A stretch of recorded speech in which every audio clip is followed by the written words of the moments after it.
Hello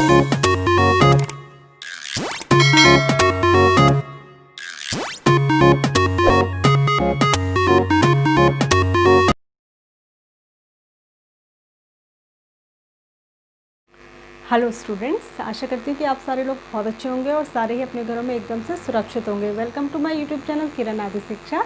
और यहाँ पर आज हम स्टडी करने वाले हैं एनसीईआरटी क्लास 6 का चैप्टर नंबर 7 जिसका नाम है फ्रैक्शंस। ठीक है, और इससे पहले मैं आपको जो है 6 चैप्टर्स पढ़ा चुकी हूँ इंटीजर्स तक। अगर आपने वो प्रीवियस वीडियोस नहीं देखी हैं तो आप फटाफट से चैनल को सब्सक्राइब कीजिए। वहाँ पर मैंने एक 6 क्लास की अलग से प्लेलिस्ट बनाई हुई है ताकि आपको कहीं भी ढूंढने की ज़रूरत ना पड़े। वहाँ पर जाके आराम से आप फर्स्ट चैप्टर से 6 चैप्टर तक की सारी वीडियोस को देख सकते हैं, अपने कंटेंट को रिवाइज कर सकते हैं, अपने मैथ्स की तैयारी को आप लॉकडाउन में घर बैठे ही कर सकते हैं। ये बिल्कुल फ्री है, इसका कोई भी चार्ज नहीं है। और अगर आपको समझ में आए, आपको अच्छे लगे लेसन्स, आपको लगे कि हमें इससे कुछ फ़ायदा हो रहा है, तो आप इसको और सारे बच्चों के साथ भी शेयर कर सकते हैं। इसके अलावा क्लास 6 to 10 के लिए सारी ही क्लासेस की मैथ्स की वीडियोस वहाँ पर उपलब्ध हैं, तो आपके छोटे बड़े भाई बहन भी इसका फ़ायदा ले सकते हैं। तो आज मैं आपको बेसिक्स बताऊंगी कि फ्रैक्शंस क्या होते हैं, किसको फ्रैक्शन कहते हैं। ठीक है, अभी तक आपने बहुत बार क्लास 5 तक भी पढ़ लिया होगा 1/2,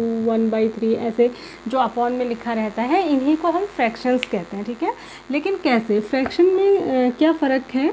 देखिए, फ्रैक्शन जब भी हम करते हैं तो हमको एक बात ध्यान रखना है कि हमको चीज़ों को इक्वली डिवाइड करना है। ठीक है, जैसे मान लिया हम इसके ये ऐसे 2 टुकड़े करें तो ये फ्रैक्शंस की कैटेगरी में नहीं आएंगे। ठीक है, फ्रैक्शन के लिए क्या है कि हमें सर्कल के अगर 2 फ्रैक्शन करने हैं, ठीक है, अगर हमें 2 फ्रैक्शन करने हैं तो हमको क्या करना पड़ेगा, ये सर्कल है, इसका ये सेंटर, तो इसको इक्वली बिल्कुल सेंटर से 2 पार्ट्स में डिवाइड करना पड़ेगा। इसको कहेंगे ये इसके 2 फ्रैक्शन हो गए। अब इसको बोलेंगे कितना, देखो नीचे तो उतना, अपॉन के नीचे तो उतना आता है जितने पार्ट्स हमने किए, ठीक है, और ऊपर उतना आता है जितना ये खुद है। ये 2 में से ये वाला पार्ट 1 है ना, तो इसको कहेंगे 1/2। ये भी 2 में से 1 है तो इसको भी कहेंगे 1/2। ठीक है, ऐसे ही अगर मैं इसके 4 बराबर, ध्यान ये रखना है हिस्से बराबर होने चाहिए, पार्ट्स बराबर होने चाहिए। तो 4 बराबर मैंने कितने हिस्से किए, 4, तो अपॉन के नीचे तो 4 आ जाएगा सब जगह। ठीक है, और ऊपर कितना आएगा, ये 4 में से 1 है, ये भी 4 में से 1 है, ये भी 4 में से 1 है, ये भी 4 में, तो ये सारे हिस्से क्या कहलाएंगे, 1/4। अगर मैं इसकी जगह पर, ये इसका सेंटर है, 4 कर लिए, ये मैंने इक्वल इसको 1 2 3 4 5 6 7 8 टुकड़े कर लिए। तो हमने टोटल कितने करे, 8। तो अपॉन के नीचे तो सब जगह 8 आएगा। ठीक है, अपॉन के नीचे क्या आएगा, 8 आएगा, और ऊपर 1, क्योंकि ये 8 में से एक हिस्सा है, 8 में से एक, 8 में से एक, 8 में से, तो ये सारे हिस्से क्या कहलाएंगे, 1/8। अगर 10 करते तो हर हिस्सा क्या कहलाता है, 1/10। लेकिन वो तभी कहलाएगा जबकि सारे हिस्से इक्वल हो, सारे पार्ट्स इक्वल हो, तो इन्हीं को कहते हैं फ्रैक्शंस। ठीक है, ये ज़रूरी नहीं हम सर्कल में ही, हम एक स्क्वायर अगर ले रहे हैं, ठीक है, और स्क्वायर के हमने 4 इक्वल पार्ट्स कर दिए, तो 4 हैं तो हर हिस्सा क्या हो गया, 4 में से 1, यानी कि 1/4। 2 करते तो कितने होते, 1/2। 8 करते तो कितने होते, 1/8। ठीक है, ऐसे ही अगर मैं एक बड़ा सा रेक्टेंगल ले लूँ, ये मैंने रेक्टेंगल लिया, ठीक है, मान लिया इसकी ये साइड 6 सेंटीमीटर थी और ये साइड 4 सेंटीमीटर थी, तो 6 के लिए मैंने बराबर 1-1 सेंटीमीटर पे निशान लगा दिए, 1 2 3 4 सॉरी 1 2 3 4 5 6, मान लिया ये इक्वल 1 सेंटर पे निशान लगा लिए। ठीक है, और इधर भी 4 थे तो मैंने इक्वल 4 पार्ट्स में निशान इधर भी लगा लिए। अब ये टोटल जितने भी बॉक्सेस बनेंगे ये सारे इक्वल होंगे, क्योंकि मैंने सारे इक्वल निशान लगाए हैं। जब आप इसको स्केल से इक्वली मेज़र करके बनाएंगे, मैं तो खैर वाइट बोर्ड पे ऐसे ही बना दे रही हूँ, मैं आपको समझा रही हूँ।